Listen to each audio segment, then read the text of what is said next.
Hello everyone, I'm Roy. And I'm Jessica. And today we're going to be talking about selling your first work. Quantity versus quality. So, would you like to start today's little video? Yeah, for some of those who have not yet sold their work, it can seem kind of intimidating. Like, you see other people's work and you may think, well, mine is not of the same standard, should I even be selling yet? And, we're good. Where we started at, we started selling our work when you've been at maybe a year at that point, like a year or less. I was really bad at blacksmithing. Yeah. Oh. Yeah, There's no two ends about it. If you're in your first year of blacksmithing, you probably suck. It's okay. Say it to yourself. I suck. That's but what it's practice okay. is. That's what practice is for, though. You'll get better. Exactly, you will. So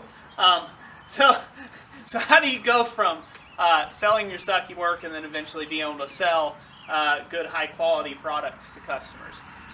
So this is something that comes up a lot, is, the quantity or quality conundrum, if you will.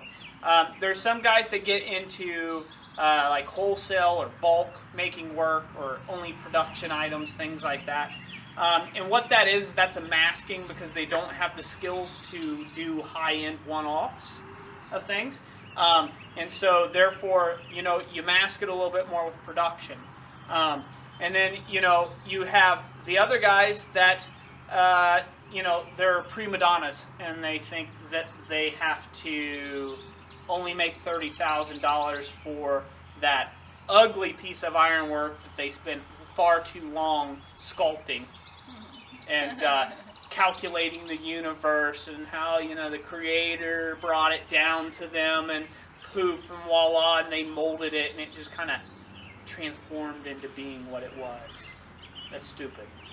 I'm just calling everybody who thinks that way stupid. I'm putting that out there for you. A smith molds the metal, not the metal molds itself. So you got kind of like two extreme ends of the spectrum. You got guys that they only focus on quantity items that are simple, cheap, quick, $5, $2, $1, $1.50, something like that, and they just focus on the process of really pumping those out. That has its place in your learning curve. And then you have those other guys, like I said, they wouldn't get up out of bed in the morning unless they absolutely had to take and go to work for the day. So we take a middle-of-the-road approach. And I find that middle-of-the-road approach is kind of that sweet spot with your customers. You offer them a quality product, but it is quantity enough that the price point is down enough that it's obtainable by most. And when you find that sweet spot for whatever it is that you're selling, whether it be knives, tomahawks, skillets, bowls, flowers, gates, railings, hooks, yes, hooks. All the variations. Yeah, all the various variations of that. Fire pokers, endless. The list goes on and on and on. My suggestion to you is don't get locked into both. Don't get locked into either or. So, you don't want to become a machine. That's exactly why everybody harps on stuff, in America about, it's come from overseas and it just ain't no good. Those guys work just as hard as Americans do. Sometimes 10 times as hard, and you know what? They don't get the benefits that we do, and they don't get the privileges that we enjoy here in America. So thank God for those privileges, and praise God for all the men and women and the service personnel that are trying to take and better the world. We thank you out there. But, you don't want to get locked into being a machine. You want to be able to do the things that mean the most to you, the artful things, the pretty things, as your skill progresses. Yeah. Oh, and I have a point to make about skill. When you're first getting started and you've made some items, practice. Once you've gotten good at one particular item, say it's S-hooks or whatever, practice it a bunch, but then go ahead and make some to sell. Your first ones you can toss out if you want to, but don't be afraid of putting your items up there. Just just go for it. They don't have to be perfect. They don't have to be the best of the best. But as you progress, what you can do later on, your skills are better, and then you can take down your old listings, or you can put up new photographs still using the same information, which is just something, with better skill, better done product. That's something we've done before, and we actually do this continually. Probably about once a year, we kind of look through our listings and we say, okay, what's not really a good example of the quality of work we do. And so we go through, we change out the photographs. Some items we just say we're not going to offer those anymore. Yeah, and just as an encouragement to anybody who's going to watch this thing through all the way to the end, and you know the skippers, you guys can skip if you want to skip and get a little sneak peek. But at the end of this video, we'll do a little. I'm going to put a little slideshow presentation of my earlier works and my earlier crafts. Some of you may be saying, hey, that's even better than mine right now. And then others might be like, holy cow, you came from that? You'll get a good chuckle out of it. Yeah, you'll get a good laugh, you know.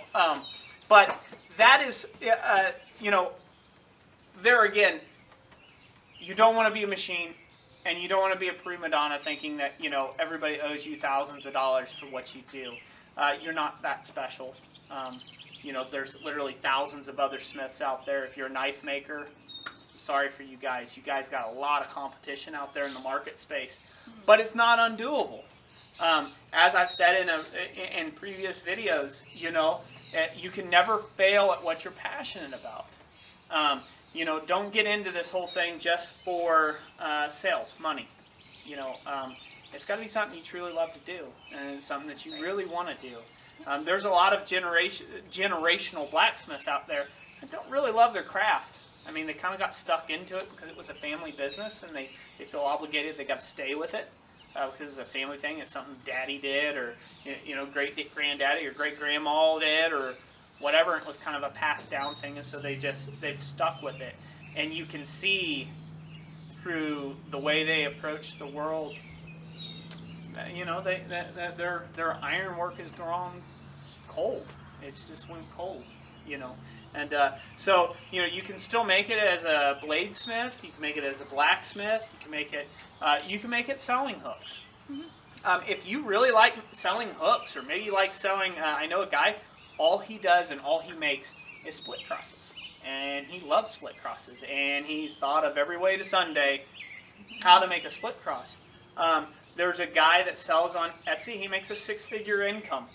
Six-figure income selling bottle openers. He loves bottle openers. He just does bottle openers. That's his thing.